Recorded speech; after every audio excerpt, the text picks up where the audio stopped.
So the first brief is on the performance audit report on management of Orissa bearing mineral bearing areas development corporation funds for the year ended 31st March 2022.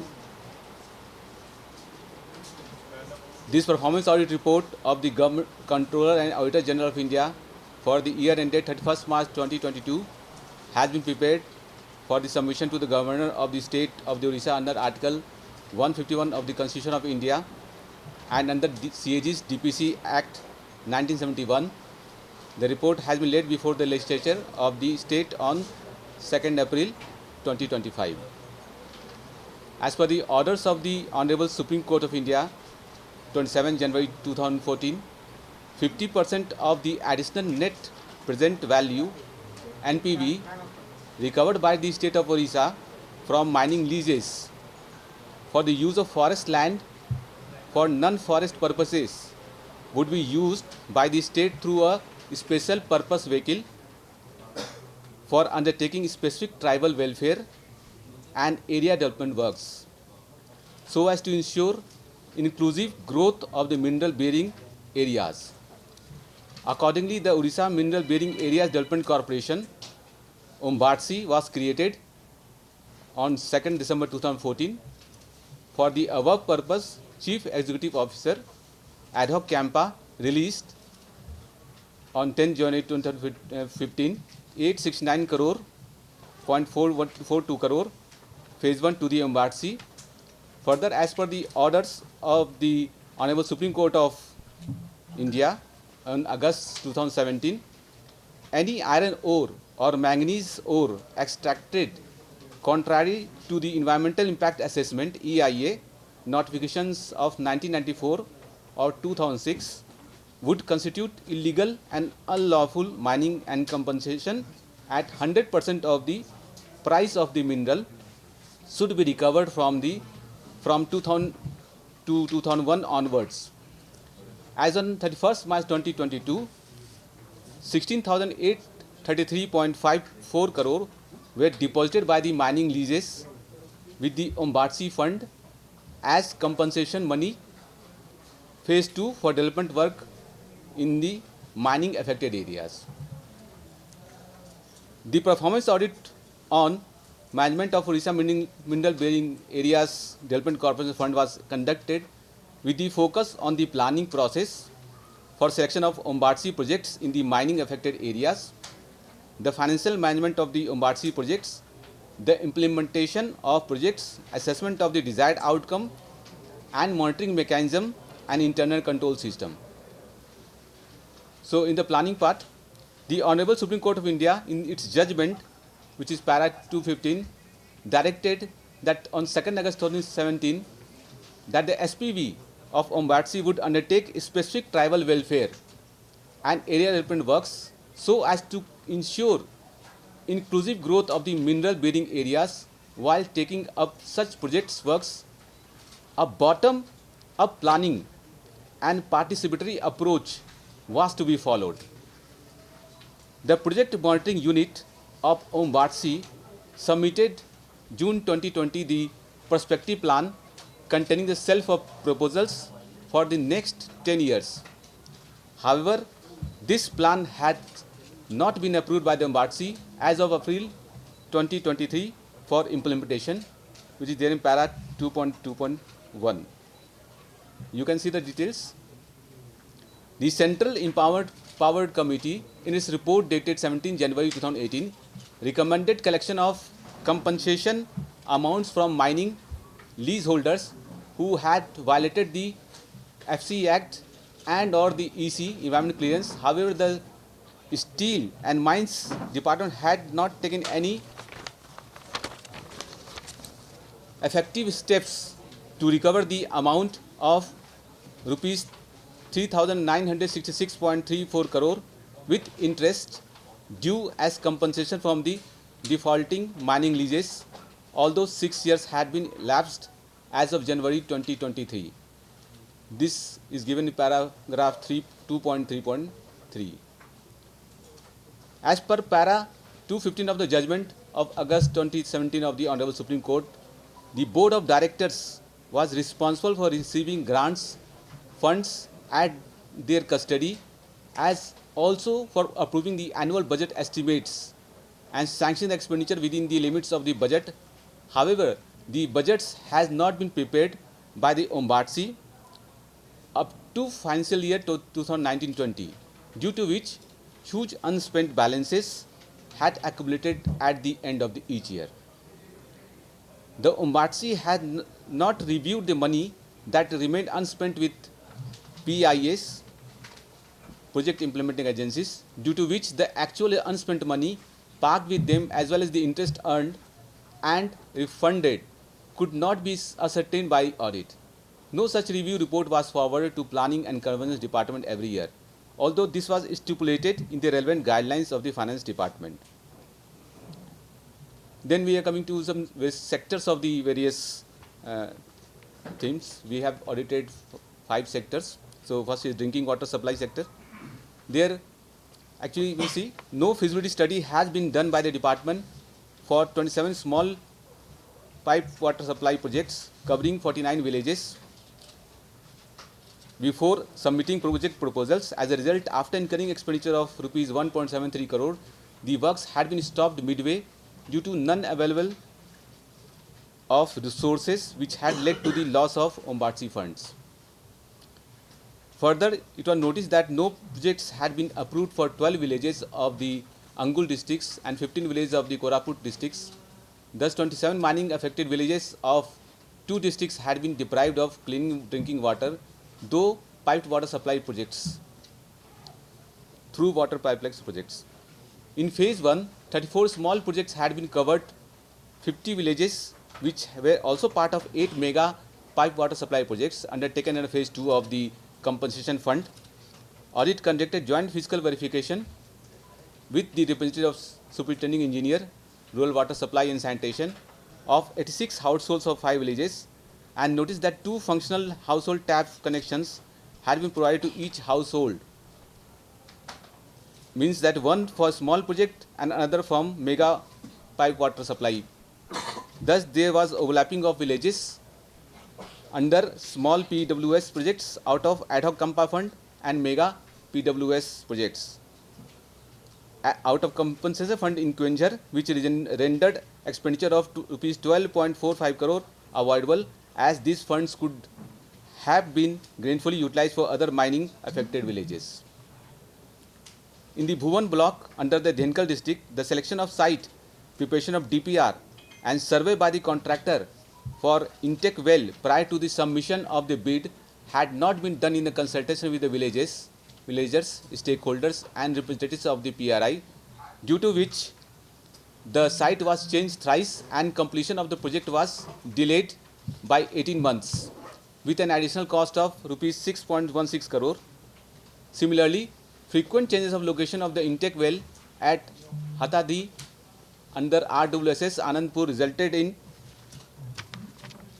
avoidable extra expenditure of rupees 4.99 crore and delayed provision of the clear drinking water to 200 villages. Although 15 small PWS projects executed under 2 sample divisions had been completed, payment had not been made towards operation and maintenance costs. The EAS has failed to maintain these PWS projects and also to ensure supply of clean drinking water to all households therein, rendering the longevity and sustainability of these projects costing rupees 14.03 crore doubtful in the Jajpur and Anandpur divisions. Increase of price breakup percentage for 4-item works in violation of the contract agreement resulted in excess payment of rupees 15.16 crore to the concerned contractor under the Sukinda block in Testec selections. Then comes to housing sector. The selection of eligible beneficiaries for Pakka houses was not carried out by using the bottom-up approach. Further, the targets were set by the DRDA without obtaining ground-level data from the blocks, due to which the targets set by the PDDRDA were modified multiple times. Further, an amount of rupees 13.94 crore had remained unutilized as of March 2022 under the housing sector. However, it had not been refunded to the embassy, violating the decision of BOD. Out of 29,829 Pakka houses targeted for completion by May 2018, 979 houses had remained incomplete as of October 2022. Due to lack of monitoring, although the houses were incomplete as observed during the joint physical verification, in 10 cases in Joda, payment had been made on the basis of manipulated photographs. Next, skill development sector. Out of 200 candidates enrolled for skill development training, 191 candidates, which is 90.50%, were not from identified villages of the mineral bearing areas. Hence, the earmarked SC/ST youth of the mining affected districts were deprived of the benefits of the skill development training. Further, the expenditure of rupees 2.16 crore incurred for imparting training to 191 candidates not from the identified villages of the mineral bearing areas was irregular. In health sector, the oversight authority appointed by the Honorable Supreme Court stated July 2019 the Chief District Medical Officer of the Sundargarh and Keonjhar district to upgrade the facilities of the district hospital through embassy funds, so that tribals need not come to Cuttack or Bhubaneswar for treatment. However, non-assessment of the availability of suitable land for execution, the components like establishment of modular ICU, modular operation theatre and central sterile supply department was dropped.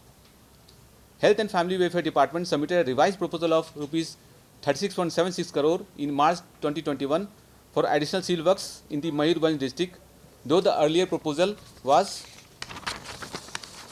submitted with the certificate of non-duplication given by the responsible authorities. Components worth rupees 10.49 crore had already been proposed under other schemes and were accordingly in duplication, resulting in their being dropped out at a subsequent stage. Out of total approved budget in the health sector, only rupees 229.98 crore, which is 34.90%, had been allocated to the mining blocks of 4 mining districts, with the balance being allocated for the non-mining blocks. This implied allocation of the compensation money for the health sector in the mining blocks was lower despite direct health-related effects on the local inhabitants due to illegal mining. Further, silicosis screening, which was essential for people living in the mining areas, could not be started in the 4 mining affected districts. Coming to nutrition sector, out of 1969 Anganwadi centers targeted in the 4 districts, Jajpur, Keonjhar, Mayurbhanj and Sundargarh, the construction work was completed in only 620 Anganwadi centers, which is 31.48% as of December 2022. After total 1048 model Anganwadi centers proposed for construction in Keonjhar and Sundargarh districts, only 485 Anganwadi centers, which is 34%, had been allocated to mining affected blocks, with the remaining 923, 66% of the Anganwadi centers having been allocated to non-mining affected blocks. Against the total target of construction of 3900 toilets in 4 districts, only 1488, which is 38.15%, had been completed. Further, DSWOs Keonjhar and Jajpur had not completed the construction of even a single toilet in the Anganwadi centers against the target of 1332 toilets. Similarly, only 795 kitchens had been constructed as against the target of 2239 kitchens. In the education sector, the State Project Director, Orissa School Education Program Authority, had submitted DPRs for elementary and secondary and Orissa Adarsh Vidyalayas with delays ranging from 3 to 37 months. In case of DPRs for high school transformation project under 5T, neither had any specific directions been issued in the regard to timelines for submission of DPRs, nor had any timelines been set up for completion of projects. Further, District Project Coordinator Jajpur had submitted in November 2020 a detailed project list of 78 elementary and 20 secondary schools for infrastructure development. 31 elementary and secondary schools had, however, not been included in the list, even though these schools had no minimum facilities, toilet, drinking water and electricity. The School and Mass Education Department decided in August 2020 to form a technical committee under chairmanship of the CEO, Odisha Computer Application Center, OCAC, to execute the work of information and communication technology, ICT, labs and smart classes at elementary and secondary schools under OMBARTSI funds. OCAC had, however, had not taken any initiative for installation of ICT labs in schools till the date of audit, December 2022, even after lapse of more than 2 years from the formation of the committee. The agency, Mrs. Unicops Technologies Limited, had not conducted any site survey, though this had been stipulated in the request for the proposal, due to which 688 smart class equipments in 242 schools had not been installed, owing to non-readiness of the sites for installation as of September 2022. So these were the highlights of the OMBARTSI report, where details are there. Executive summary is also there, and you can see the details of all the sectors. The second report, and this report was report number 11 of the year 2024. Second report is on, which is report number 12 of the year 2024, performance audit of systems and control in assessment and collection of revenue of minor minerals receipts for the year ended March 2022, Government of Odisha. Now this performance audit report of CAG India, in the same lines was then, it was laid in on 2nd April 2025. Receipts from the mining of minor minerals from a source of non-tax revenue of the state during financial years 2015 to 22, the total revenue for minor minerals was rupees 2,968.75 crore. The regulation of mines and assessment and collection of minor mineral revenues is governed primarily by the Odisha Minor Mineral Concession Rules 2016. The Revenue and Disaster Management Department is responsible for regulation of minor mining sector in the state during that time of audit. The performance audit on systems and controls in assessment and collection of the minor mineral receipts was conducted between August 2021 and September 2022. The audit covered the period 2015 to 22 with a focus on examining issues relating to the grant of mining leases, permits, licenses for extraction of minerals, reporting of mineral dispatch and sales by leaseholders, regulation of mining activities in compliance with the statutory and other provisions, assessment and collection of mining revenues, and effectiveness of internal controls and monitoring mechanisms. So during test check audit of 22 tehsils, out of the existing 520 minor mineral resources, 147 sources, which comprise 28.27%, had been operational, while 373 sources, which is 71.73%, had remained non-operational as of 31st March 2022. Audit notice irregularities in finalization of bidders in the event of early winningless of the first highest bidder, resulting in avoidable revenue loss of rupees 6.21 crore. This is given in para 2.2. In para 2.3.1, 2.3.1, then para 2.3.2, the tehsildars of those tehsils had not applied for the environment clearance immediately after approval of mining plan and before inviting bids. As a result, the bidding process could not be completed before expiry of existing lease periods, for which the sources remained non-operational and resulted in the loss of revenue of rupees 20.10 crore. In paragraph 3.2.2, the application of pre-revised rates of rents and royalties in the assessment of mineral revenue after revision by Government of Odisha under OMMC rules 2016 resulted in revenue loss of rupees 8.40 crore. Outstanding mineral dues together with interest amounting to rupees 92.28 lakhs was not realized from the lease. The lessees continued quarrying operation without execution of the lease deed and obtaining the environment clearance, for which the lessees were liable to pay rupees 4.38 crore, being the price of the mineral for the unlawful quarrying. This is given para 3.3.1. Quarrying operations in district level committee forest land were allowed without prior approval of the central government, and there was none realization of rupees 51.69 crore towards the price of 4.77 lakh cubic meter minor minerals quarried without lawful authority. This is para 3.3.2. Then in para 3.3.5, the quarrying of minerals by lessee in excess of approved mining plan and non-verification of Y forms which is called transit pass by the Tahsildars, resulted in the unlawful production of the stone of 80,721.40 cubic meter, for which the lessees were liable to pay rupees 33.50 crore, being in the price of the mineral. Now, the excess quantity extracted in the Dhankari block stone quarry under Dhamsala Tehsil could not be reassessed, and fresh orders could not be passed despite the High Court, Honorable High Court orders were there, which resulted in the non-recovery of mineral revenue. Non-adoption of system of taking measurements of sources before commencement of quarrying and after closure of the lease periods resulted in the theft of the 8.50 lakh cubic meter of black stone and loss of mineral revenue of 98.30 crore. This is given in the para 3.3.11111.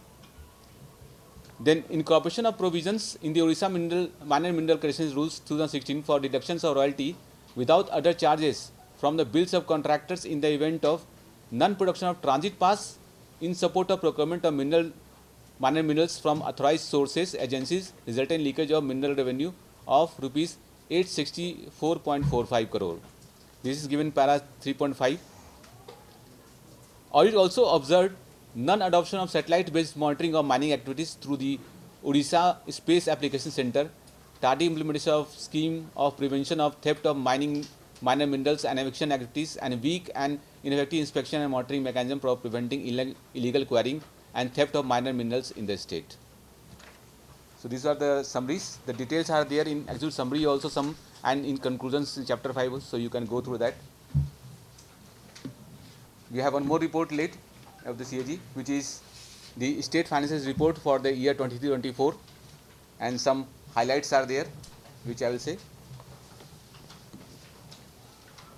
This report on the finance of Government of Odisha assesses the financial performance of the state during 2023-24 and aims to provide state legislature with input based on audit analysis of financial data.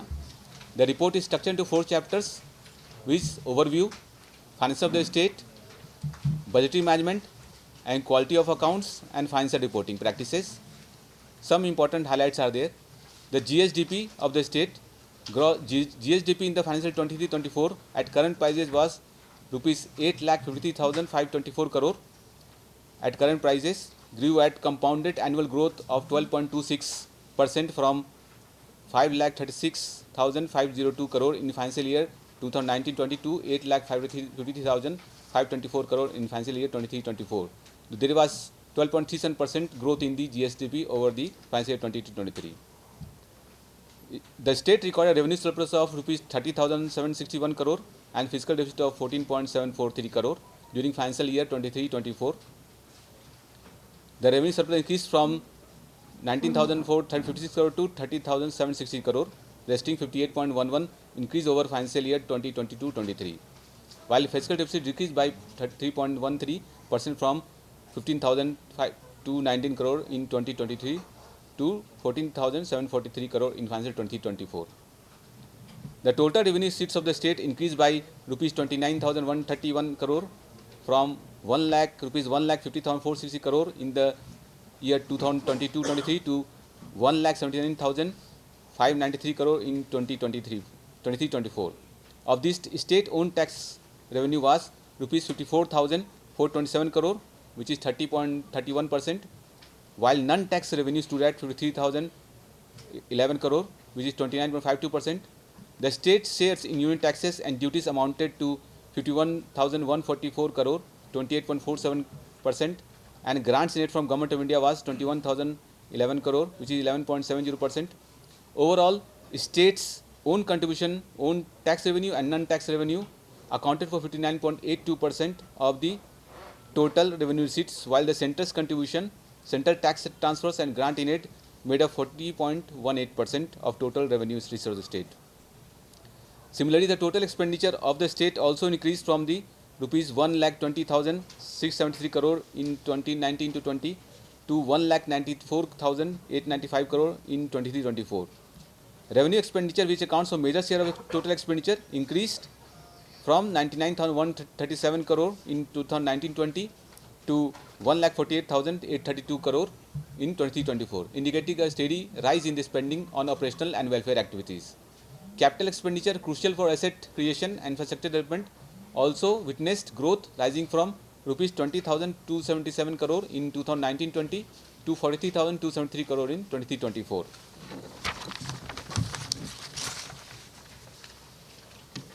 Committee expenditure on interest payments, salaries and pensions was 36% of the revenue expenditure during financial year 2024. There has been decrease in subsidy as percentage of the revenue expenditure from 3.39% in financial year 1920 to 2.77% in financial year 23-24. However, the absolute value of subsidies increased from rupees 3,366 crore to in 1920 to 4,123 crore in 23-24. And some misclassifications was also there, so that is also there. You can see debt profile is also there, which total outstanding liabilities as on March 31st 2024 was 1,20,837 crore, which was 14.39% of the GSDP. The liability of state increased by 21,137 crore from 1,700 crore in financial 2023 to this figure. Overall liabilities of the state also was 1,22,837 crore, comprised of internal debt of 50,985 crore, which is 41.51%, Government of India loans of 11,536 crore, which is 9.4%, and public account liabilities, which is of 6,296 crore, which is 49.09%. The total budget of the state during 23-24 was 2,67,553 crore, out of which expenditure of 2,07,697.39 crore was made, resulting in savings of 59,856.09 crore. The Department Planning and Convergence 31.08% and Disaster Management, which is 32.0%, were amongst the department where utilization of funds was less than 50%. Despite the requirement of submitting utilization certificates against the conditional grants within the stipulated time period, 11,014 outstanding UCs amounting to 12,361 crore were pending as of March 2024. DC bills against AC bills, despite the requirement of submitting detailed contingent DC bills against the advance money withdrawn through the abstract contingent bills, 1,222 AC bills of rupees 103.06 crore were pending for submission of DC bills as of March 2024, out of which 816 AC bills amounting to rupees 39.78 crore pertain to the period up to March 2023. PD accounts, there were 397 PD accounts with a closing unspent balance of rupees 11,526.18 crore as of 31st March 2024. There was an increase of 60.60% in unspent balances of PD accounts over the previous year against the requirement of the reconciliation between treasury and personal deposit accounts with respective administration. There was no reconciliation in the 91 cases as of 31st March 2024. So these are the some basic highlights were there. Details are there in these reports. You can go through those. Thank you.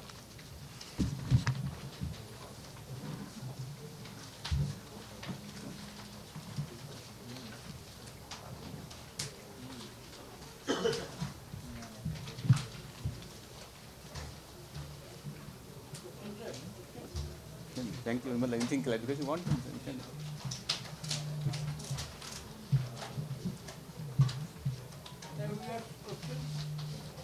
You can ask. You can ask.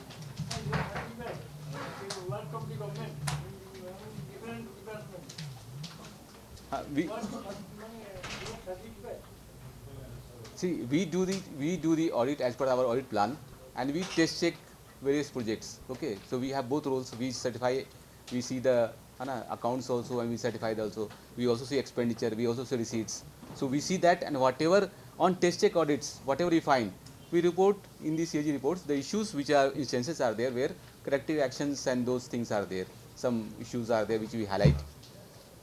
Is that satisfied to whom those are given by the government and roads? These things we have given.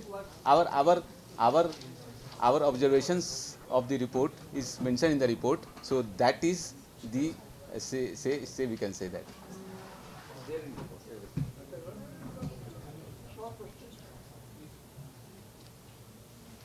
It's a subjective question, right? Whether you are satisfied with the government or not.